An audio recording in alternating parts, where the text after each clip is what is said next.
Starfield Raw.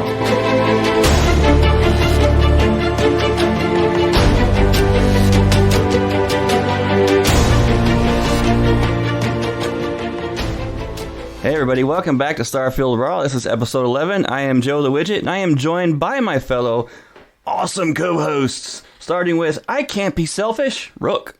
Dang straight, I can't be selfish. How's it going, everybody? Ready to get this show on the road, and we've got some news. Yeah, we do. And we're joined, as always, by I'm going to pull my hair out over being good, Mr. Archon. I already pulled out all of my hair. If you could see me right now, I'm like balls over here, but yeah. We'll get into that and the woes of this challenge pretty soon. We've got a couple things, and Rook. So we got some exciting news. We've been discussing about our futures with our podcast network we're creating, and thinking about October 16th releasing a new show. We're not thinking about it. We are. We are doing it. We are doing it. We have a name. We have everything ready to rock. And the name is... Raw and Nerdy. I was trying to think of the beat to say it to the beat. So we're going to be talking about all things nerdy, from video games, board games, TV, movies, card games, and anything in between that tickles our fancy. We will be bringing on periodic guest hosts to liven things up, but the three hosts on the show will be headlining it, as always, and we cannot wait to do it for you guys. We've been having a blast just even, coming up with it. Look for that October 16th. Also, our Discord, now we have a permanent Discord link. We have a custom link that is actually a lot more simple than that weird stuff Discord gives you. That would be discord.gg/raw podcasts. I told him I wasn't going to do the whole thing on the air. Yeah, that's why I had to do it. That'll link you directly to us. Of course, it is still going to be linked. It's going to be pinned on our Facebook, and it's going to be pinned on our X, formerly known as Twitter. So, yeah, it is on X right now. And yeah. Also, guys, just as a heads up, we are putting have bids out for advertisements. We need to podcasting costs money, so we're looking at ways to keep our shows running for you guys.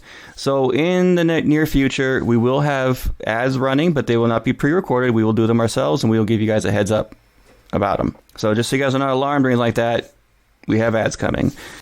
So we have news. Todd Howard did an interview recently with the Insomniac Games CEO Ted Price. These guys have known each other for a very long time. They did a little interview. Now, most of this interview content was basically Todd going off about talking about the development and the inspiration behind Starfield. But there were some key things in this interview that really stuck out. But first, the opening of the interview, he said something that kind of speaks to what Starfield is.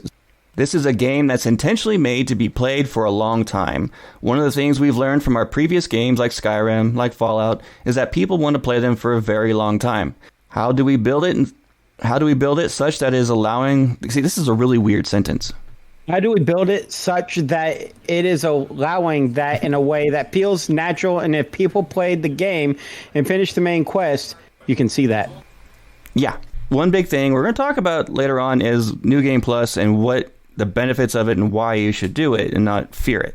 But we'll get into that later. But the first thing I want to bring up with my homeboys here is that Todd Howard specifically said, and we've heard this in the past, but he officially announced it saying, look, we are going to fully support this game for at least 5 years with new content, fixes, and changes.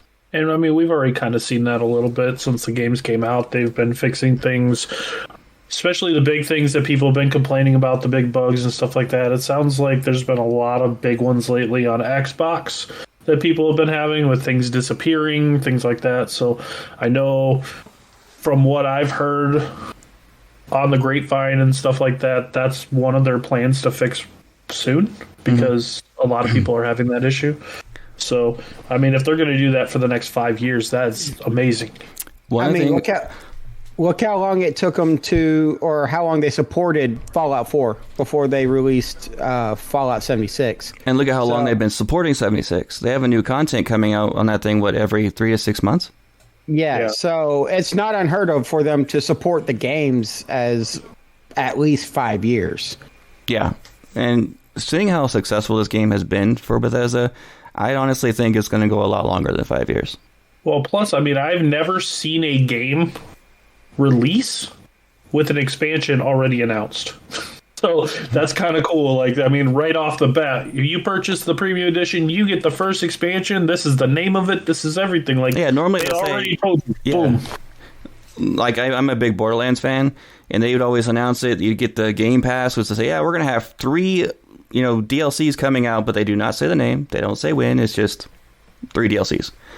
And they'll be coming out. They stop supporting those after those 3. These guys sound like they're going to be supporting this game after more than just one DLC. The rumor mill that I heard recently is that normally when a game is released, the about maybe 70% of the staff gets moved on to other projects, and they only keep about 30% to work on DLC and fixes, things like that. It's the opposite from what I hear with Starfield. They've only moved about 20 to 25% of the staff over to other projects, while keeping the majority on, working on new stuff and fixes for the game. With how big this game is, I would hope so, because this is a huge game. If you just threw a small team after it to make stuff, your DLC would be a lot smaller than the rest of the game. Yeah, and one thing that Todd alluded to big time, and what a lot of people are speculating on, and me included, is that our first major content update will be coming within the next month. A lot of people are speculating within the next 2 weeks as of this recording. I'll be excited for that one. It can't be the expansion yet already, though. No, I think we're still at least 6 months away or from that. See, and based on the fact they've already announced it, told us the name of it, everything, I think sooner. I'm thinking like maybe 3 months after launch or so. I think which would be amazing. Before they even released the game, they already had the story written for the expansion, so they already know what they're doing. Yeah. That's my speculation. I made that come off as not speculation, but that's my speculation. No, but I would like to see a little bit more regularity when it comes to the release of fixes at the moment, because like Archon said, this console is struggling at the moment with a lot of their bugs. But having a big content update in roughly a month, I'll be down for that. I mean, any type of new content. I mean, anybody who's been playing the game since it launched knows that we're all ready for some new content. Like, we've all pretty much at this point gotten through most of the main storylines. We've gone through several new game pluses and stuff, and I'm for one definitely ready for some new content, something new to keep things fresh and exciting. So I've been able to maintain myself having a blast with this game. I keep doing new stuff for myself, challenging myself in different ways, and I'll talk about that today. But speaking of which, how about we talk about our game this week? I know we've started the challenge as of last episode, and 3 of us have been doing it. I would like you to start off with your big bolded note in the show notes. The New Game Plus. Yep. Because a lot of people don't understand it. Yeah, I've been looking at a lot of like Reddit groups, the main Starfield Reddit groups, and Facebook groups. Me and Archon belong to quite a few in Facebook, and I know that Rook follows some too. One of the big things I see all the time is people saying, no, I'm 120 hours in the game, but I refuse to go to New Game Plus. I don't want to lose everything I've done, and there's no reason to do it at all. Well, they're wrong. In fact, there's a lot of big reasons for it.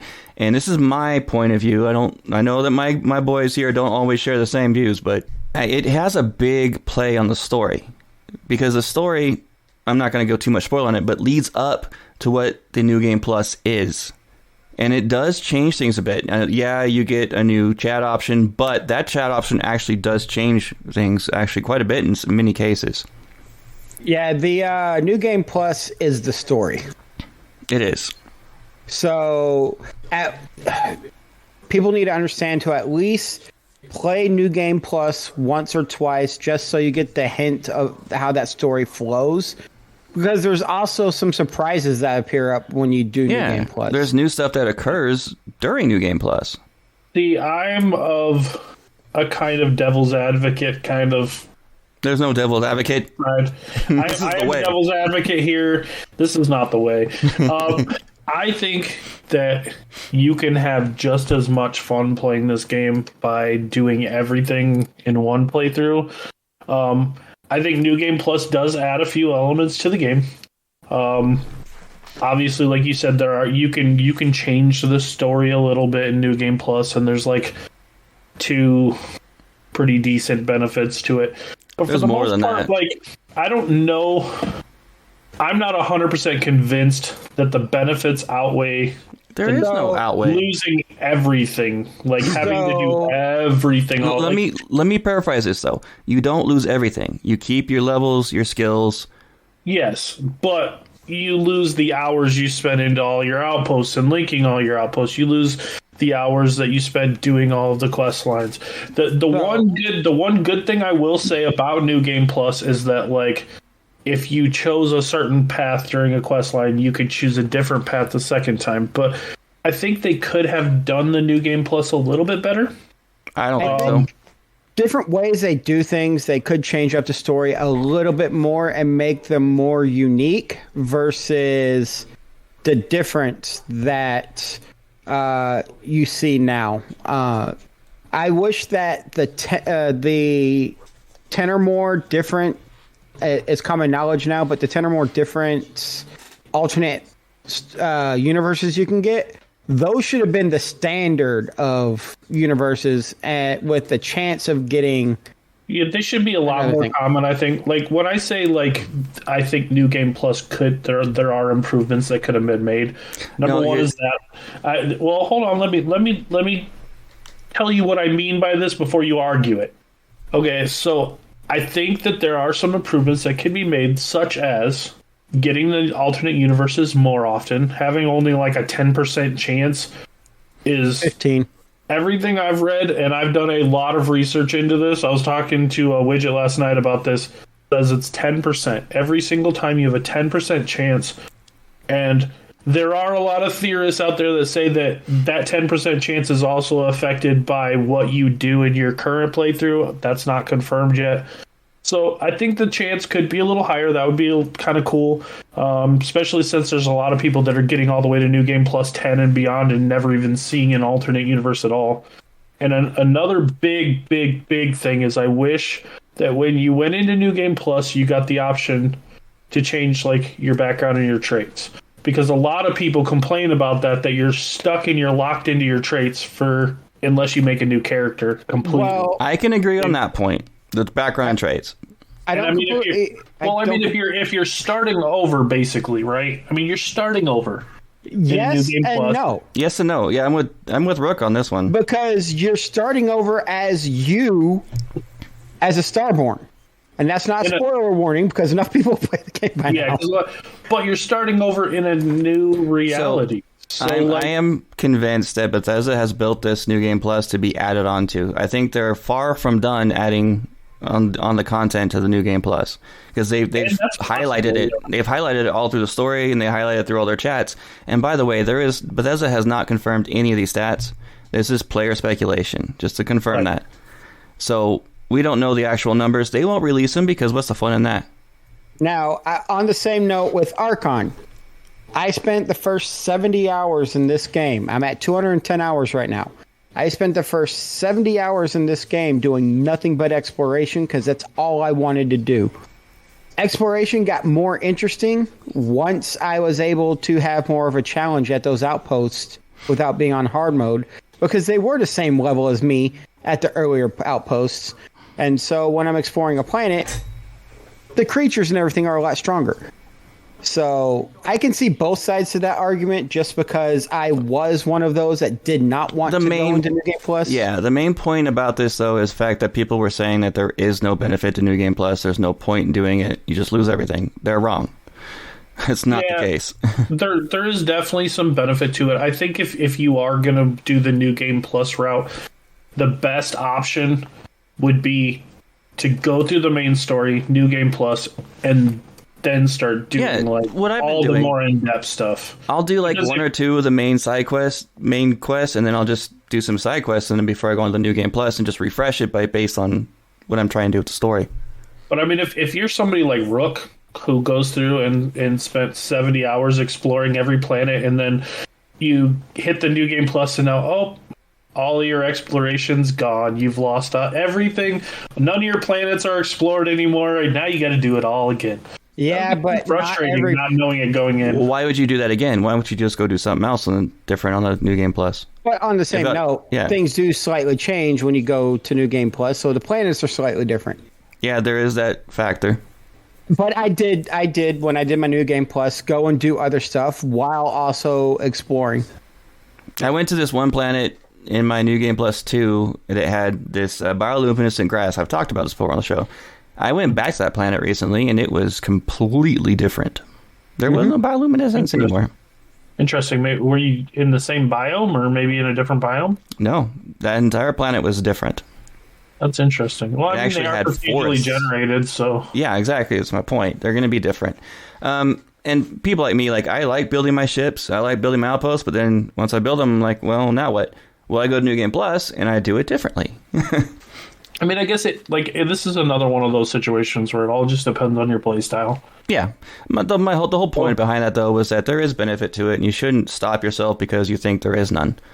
I agree. There is it. The story gets fun, and there are certain options you can choose that, really throw a curveball and everything, and you're like, what the heck? So, I mean...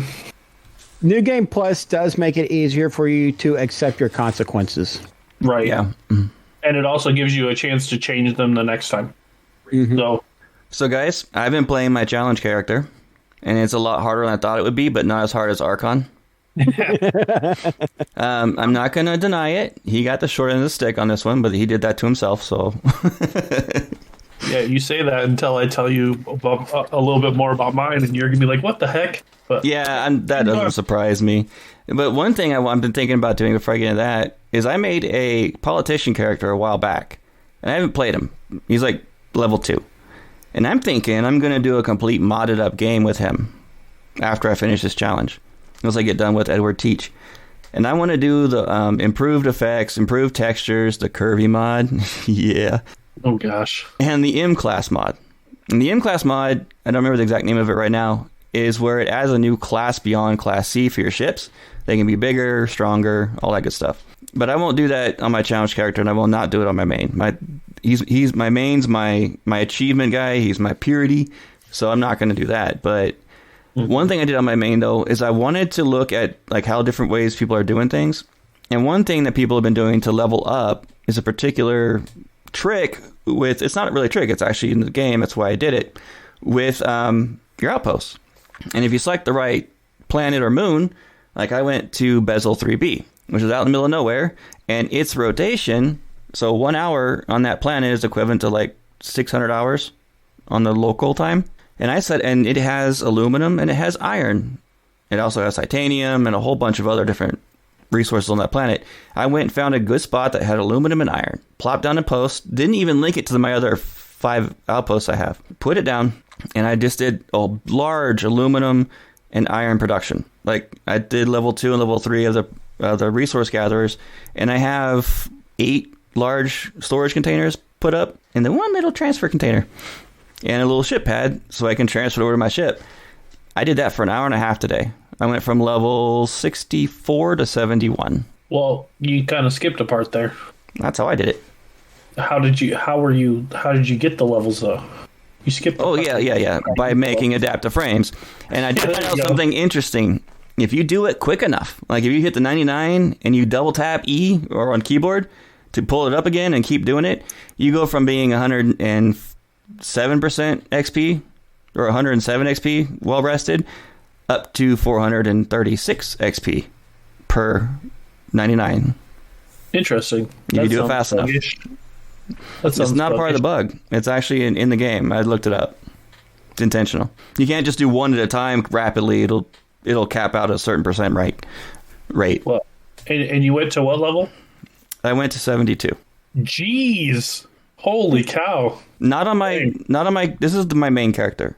Oh, this is on your main. This isn't on... I went up 9 levels basically. This isn't in an on hour. Blackbeard.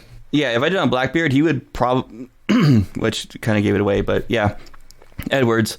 If I would have did it with him, which I've thought about doing it, honestly, but I realized one little problem with that. Yeah, you can have all your skill points, but you can't spend them until you actually unlock them. Yeah. No, but you can buy the first rank of every single skill. You could, but like on my main, I had 6 different things that I was waiting for skill points to put into, so I just put them all into those things that I've been wanting for a while. So there's another one that would actually fit well with your Teach character.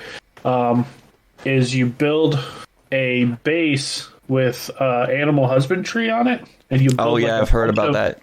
You build a bunch of the little husbandry things, and then you just like the mobs will spawn there that you choose, and you just sit there and pick them off, and they just constantly keep respawning, and they don't attack you. So you just nonstop kill them as long as you have ammo. Yeah, that's another thing that people talk about they do. You can level up really, really fast. I unfortunately can't do that because I'm a pacifist, but I can make adaptive frames. So I did it on my main, and it was very boring, and it's a pain in the neck having to go into my ship cargo. By the way, I stole my first ship on my main, and it was a Class C. The Crimson. It wasn't Crimson Fleet. It was the Ecliptic. Ecliptic. Thank you. It was one of their Ecliptic main Class C ships. The thing is massive. It looks like the Ecliptic Claymore from the picture you showed. Yeah. And I actually converted it into a cargo ship. And the reason why I did that instead of selling it is that when I took over the ship and I went to go sell it on Aquila, because I was right near there on one of the moons, it said I had contraband on the ship. So I went back to the moon, landed it, searched all over the entire ship for about 15 minutes and found it right next to the cargo hold. Picked it up, got rid of it, went to do it again, and it said I still had contraband. 30 to 40 minutes looking all over the entire ship, and it's a big ship. It's got a lot of hab units in it, all over the stupid thing. I searched every nook and cranny, and it was not there. It was not in the cargo hold. It just wasn't there. So what I eventually wound up doing, because I got frustrated, is I took it over to the key, which you don't have to worry about that there, and I swapped out all the hab units. I want to do that anyway. I want to put like the not the construction, but where you have all your tables on it. I swapped out all the hab units, and the bridge on that thing is amazing. I haven't seen where that's sold yet. I love it. It's a 2-layer bridge. It has stairs that go down the second layer, so you have to go down those stupid ladders. And yeah, so I thought I'll turn it into a cargo ship, and I did. It's got over 6,000 cargo on it, and it's awesome now.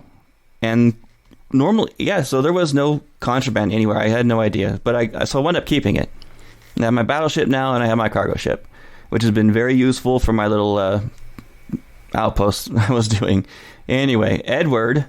First thing I did when I got into Edward is when you first wake up from being knocked out from touching the artifact, is I went around that entire area, the entire outpost where you start, and I literally stole everything that wasn't nailed down. From the soap dispensers down to everything. It's not technically stealing. None of that stuff is red. Well, it was theirs. Now it was mine. Yeah. You worked for them, so technically it was yours too. And I actually set the game on hard mode right from the get-go. Didn't want to do it on normal. And it's been a challenge. I wanted a challenge. It has been a real challenge because this dude is in your face run and gunner, and I'm not used to that. So I have to constantly... I'm always buying med packs. Constantly. And I'm going through them like candy in these fights.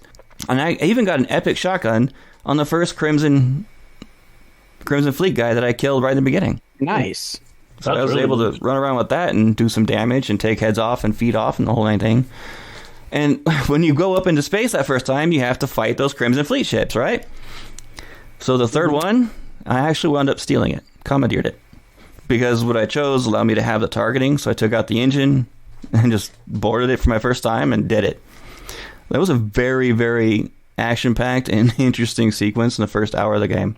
And yeah, the Adoring Fan, guys... Good Lord. I knew he was going to be annoying, but it's just ridiculous. He's your favorite? Is that your new favorite?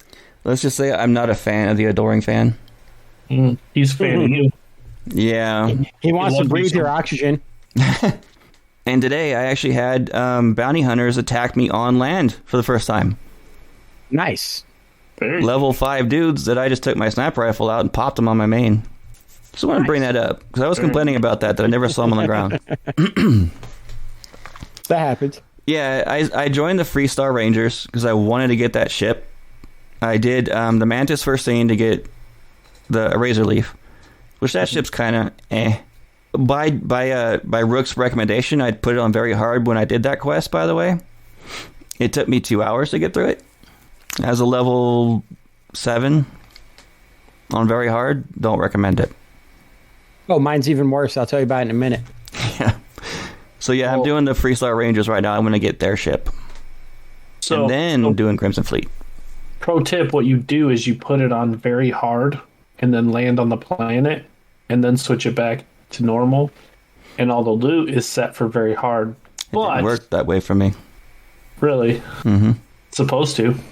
Well, no, not for the Mantis, because when you load into the building for the Mantis, it's a new instance. Yeah, anytime you load in, it creates a new instance. So if you want to change your difficulty, you can just go out of a door and into a door that loads, and it will change it. Yeah, so set it on very hard, and then go through that door to set all the loot, and then switch it back down. But then I'd have to go out to have it go back in, it would just reset it anyway. No, because the mobs will still... Like, as soon as you switch the difficulty, the mobs get easier. Like, the loot stays the same, but the mobs get easier. Well, it's not the case when I was going through it, so I don't know. It was difficult. It was very difficult. And I don't know if it was worth it, but I finished it. So, yeah, I am trying my best to steal and be mean and have people hate me. And even though I do all this crap that's evil, Sarah somehow still likes me. Yeah, she's got a little sick and twisted in her. I was going to say, she's a little bit of a masochist. Yeah. Anyway, that's what I was going on about this week. You guys' turn. Well, you missed something there. You learned something. What'd you learn this week? This is embarrassing. I learned that you can blow up asteroids, and they have iron and goodies like that. I knew that within the first 5 minutes of gameplay. Well, I learned about that because I play Elite Dangerous, and I also looked at articles that were talking about... No Man's Sky does the same thing. Yeah. And so they physically said that asteroid mining is a thing in the game. So that just goes to show that you can be 300 hours into the game and you still don't know everything. Still learn stuff, yep. Even the basic crap you should have already known. All right. Mine's shorter because I had a very busy weekend and didn't have a lot of game time. But so I did exactly what you did. I went with my challenge character. I went and did the Mantis quest because that's really all the time I had. Mm-hmm. I set it to very hard. I'm running nothing but pistols. You know how hard it is to run through that with only pistols? Oh, so you're the masochist. I died 5 times before I remembered to give Ko grenades. Yeah. And then that's what helped me get through. And honestly, this is also the first time I've actually solved the riddle. So, yeah. We talked about that. I didn't even know you could hack it until you mentioned it. So I went, So that was the first thing I found out, was that you could hack it. So I went through, got that. The Razor Leaf actually had a Class B reactor on it at my level, because that's all it could fly, with a very hard difficulty. When I went through it on normal, and it only had all Class A gear. So it does get better equipment. It's not the greatest ship in general, but it does get better equipment. That reminds me, I'm already Class C certified with Edward. Oh, so am I with Sadie. I went to the UC, just started, just so I can go into the simulator and get all those kills. I just went into a lot of combat and killed a lot of people.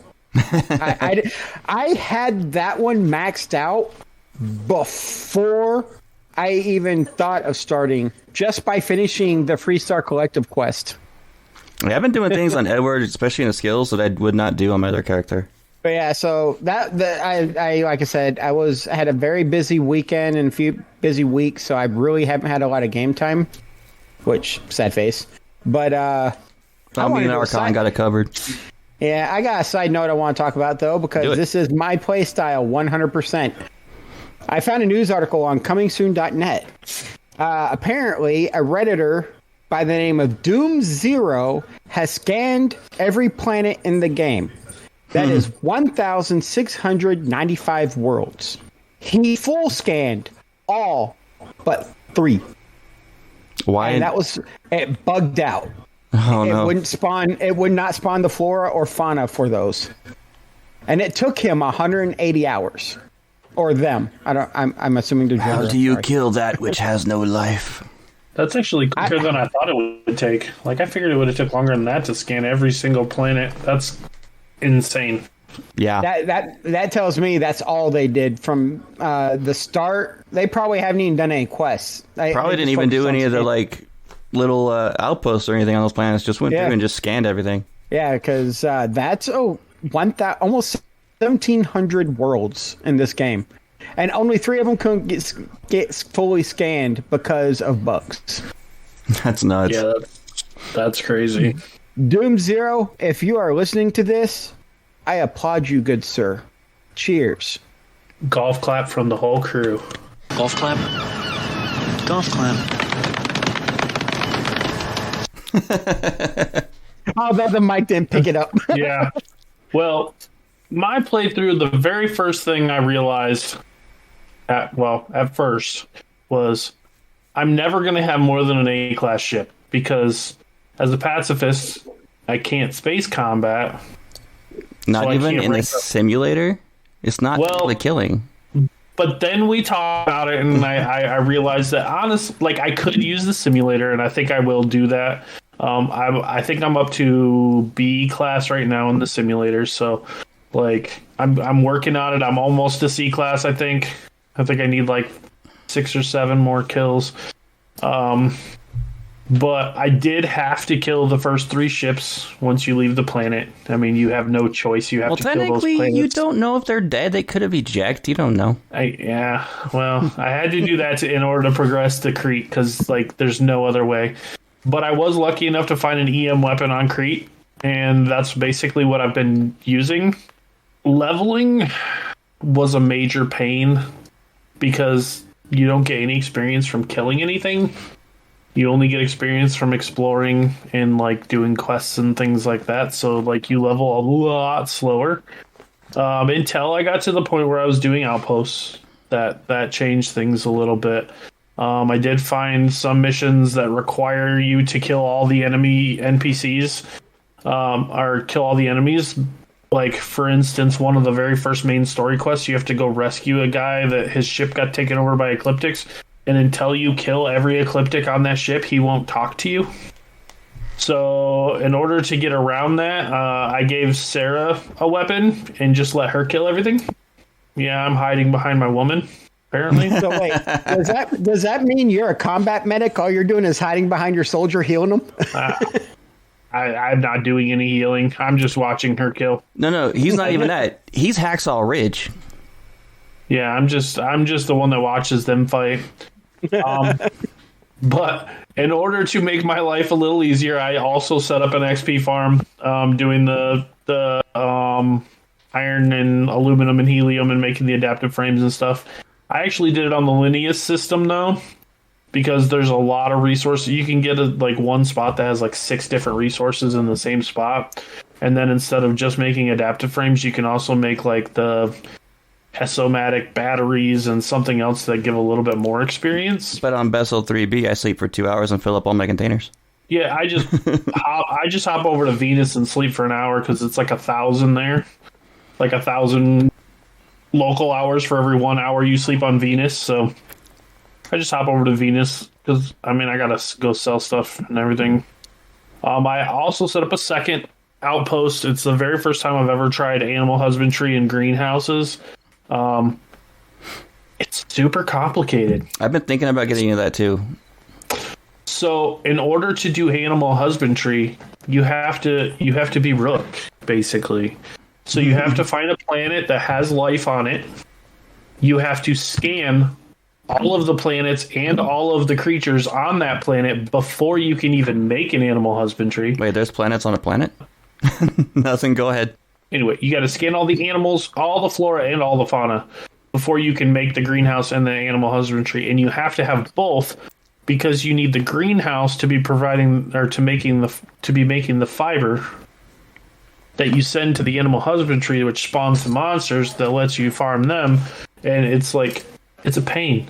If you see one of those bases, like if you looked at my base, there's red lines going everywhere because you have to have water running to the greenhouses, and then you have to have water running to the greenhouse or to the animal husbandry, and the greenhouse running to the animal husbandry. So like that just made 110% sense in my mind why water is a source you can harvest. Yeah. That's what you need it for right there. That and like cooking things. That and because you're a space game that needs water.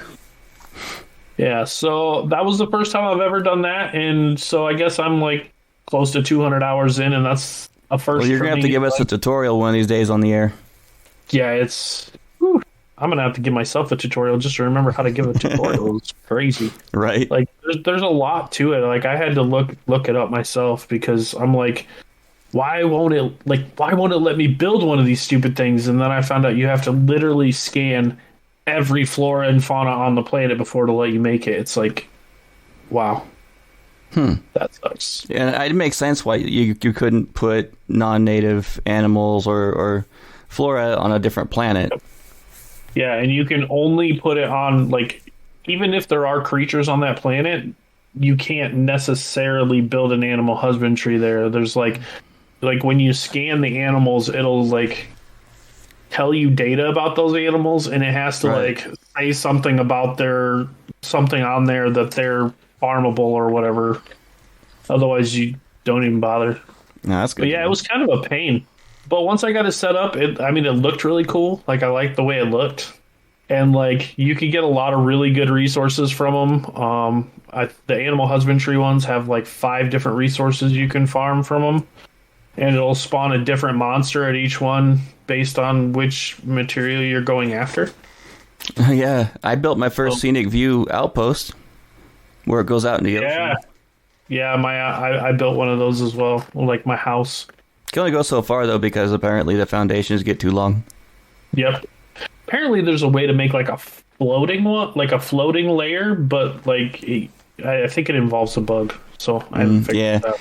I have my bedroom set up at the farthest point out, so the bed's looking out over the water. So when I get a little bow chunk, wow, with whoever I'm with, a beautiful view. And I got a desk set up. It's the first time I actually decorated an interior. Oh, see, I got mine set up right on the water to where once we get going, we can create some waves. All right.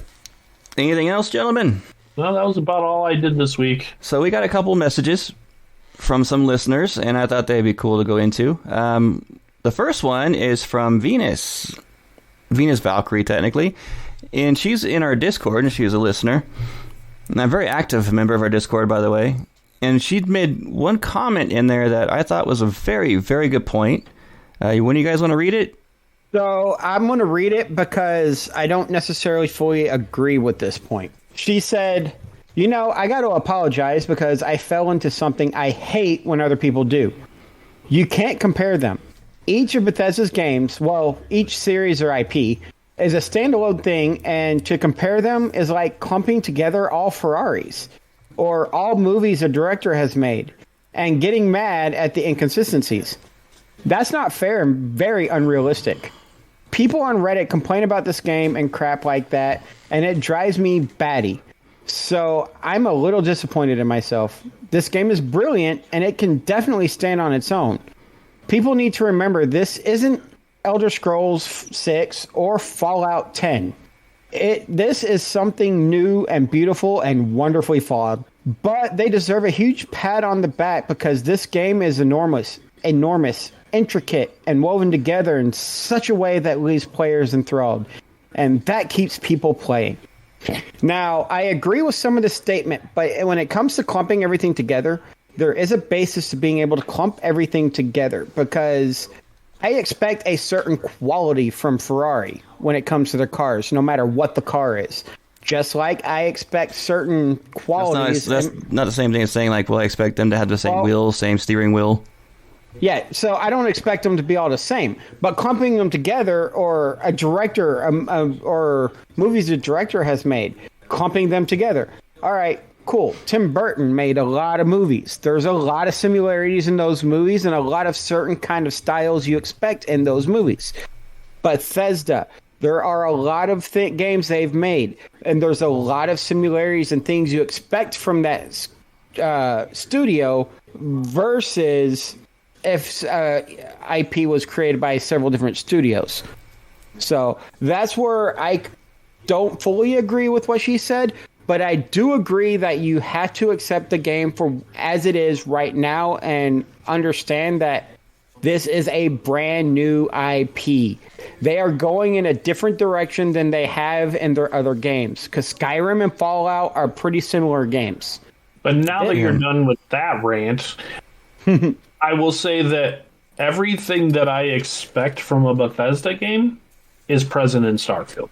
Yes, I don't expect everything to be the same. I don't expect, like, just because, you know, there's nerd root in this game and there's nerd root in Fallout, that there's going to be nerd root in this game too. No, I don't expect that. Yeah, I think her main point was based on that, how the fact that people are complaining that, well, this feature that I absolutely adore in Fallout is not in Starfield, so I hate it.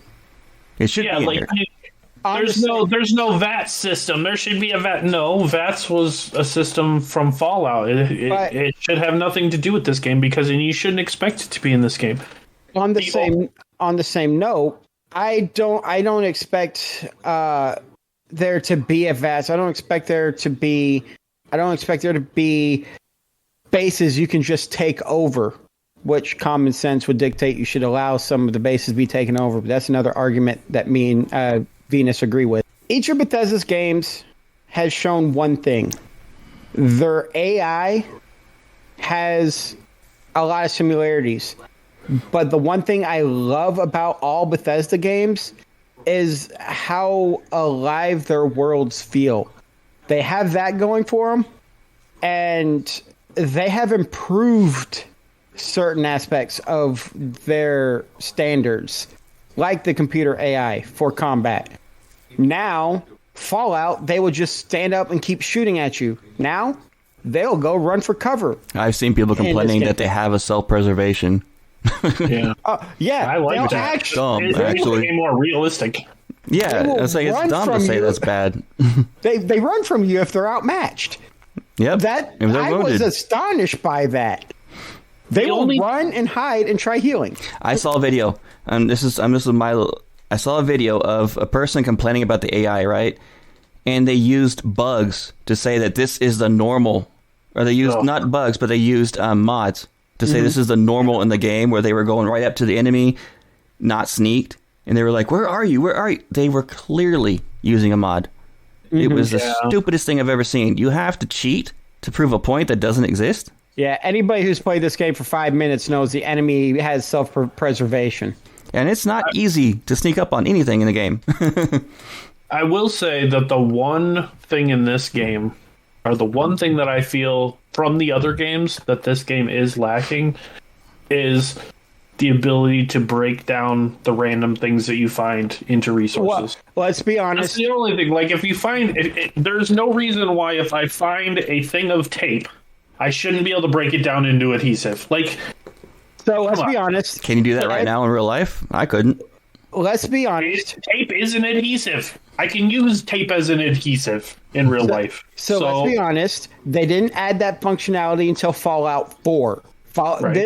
This reminds me more of the pre-Fallout 4, where you could pick up everything, but it was all useless. Yeah. And I mean... Not to say they won't add something like that in there later. And they might. And like anything else that I have, like any form of gripes on, like, why didn't they do this? Why didn't they do that? Every time I think of why didn't they add this feature, or why didn't they add this feature, the first thing that comes to my mind is, we're not 5 years into this game yet. No. Who says they're not going to add it? We're barely over a month. Just because it can't come out at launch doesn't mean they're not going to add it at some point. Like, add a feature to do this or add a feature to do that. Like, give it time. The game literally just launched, and and that's a discussion we were having in Discord. Is skins.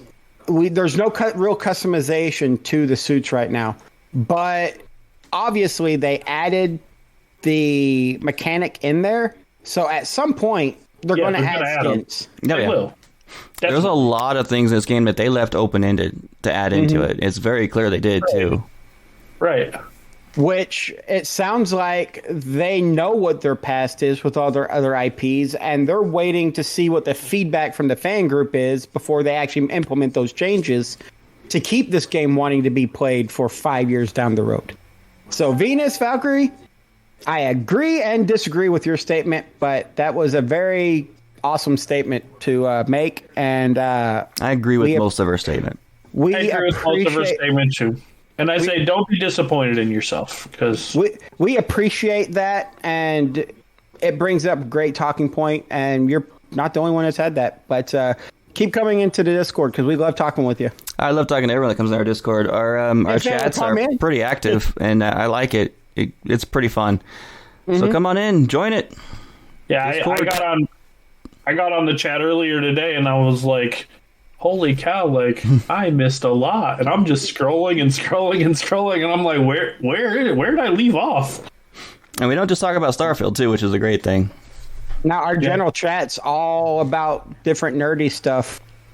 Yeah. All right, so we have one more thing. This came from Gary in X. Now, I apologize to Gary already because it went into our spam folder on our X. I didn't see it until about 2 weeks after he sent it. But I want to bring it up for one key point at the end of it. He says, hey, I have a pro tip for the podcast. Not sure if you guys are aware of it yet. When encumbered, you can still move with a controller by walking slowly. You can do the same with keyboard and mouse. O2 will regenerate as you never need to wait for it to recharge. You can keep moving. It's slow, but it beats standing still, which is a valid point. And most people should know that by now. If not, there you go. But there's also a power that helps with that dramatically as well, personal atmosphere. That also depends on how encumbered you are. That's true. Because I have been so encumbered that the second I move, my bar drops to red immediately. But you can actually still move it to walk and it'll recharge. Yeah, I have never been I've never been encumbered. Mine to would the not. You must have been bugged, because I've never been encumbered to the point where I was carrying walking 3,000 adaptive frames where if I moved an inch, I was going into the red. I hit walk, and it was fine. Oh yeah! As soon as I like move, like even make my character take a step forward, it hit red, and it would blink at me, and I couldn't walk. Nothing. It would not go up. And I also had about 9,600 adaptive frames on me, so I was like hitting like 17,000 pounds. So you were killing yourself automatically. Kind of. You weren't a pancake trying to slither. Wait. Yeah. So in Starfield, the mass is kilograms. You're carrying 1,700 kilograms on you. 17,000. No, 17. Yeah, it was like 17,000. That's still. I can hold like 265 or something like that, and I was way above that. So you were trying to carry a bus on your back. Yeah, like a couple elephants. So an elephant, an adult male, weighs between 1,800 and 6,300 kilograms. So I said, a bus. Yeah. You were carrying 3 elephants? Yeah, that's why my oxygen wouldn't go back up. But then I just used personal atmosphere, and I was good to go. Not too many people are psycho enough to do that, but sure. Well, I was just sitting there, just plugging away, making adaptive frames, not even thinking about it. And what I was doing today with the adaptive frames is I'd put them in my cargo hold and eject them. And just jettison them out. Just jettison them all out. Just go back to sleep, redo it, jettison them out. See, I was selling them.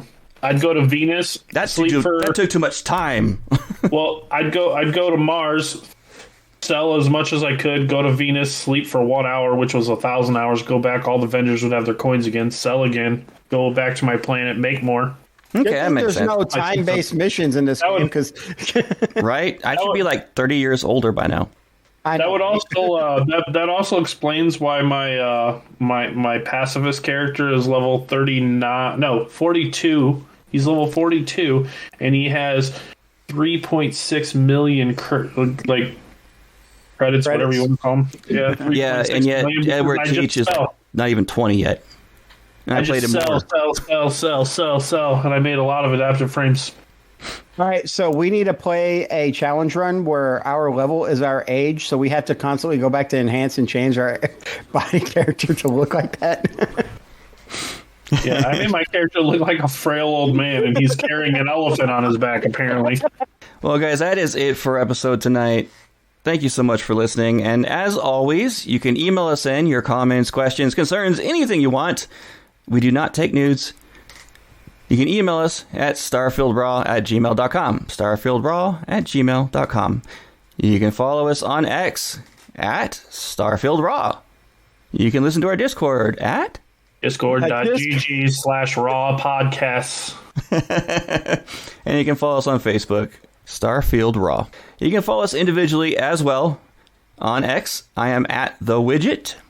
I am at Rook213. And I am at the Archon606. And we will talk to you guys next week. Peace out, Have a good everybody. week, guys.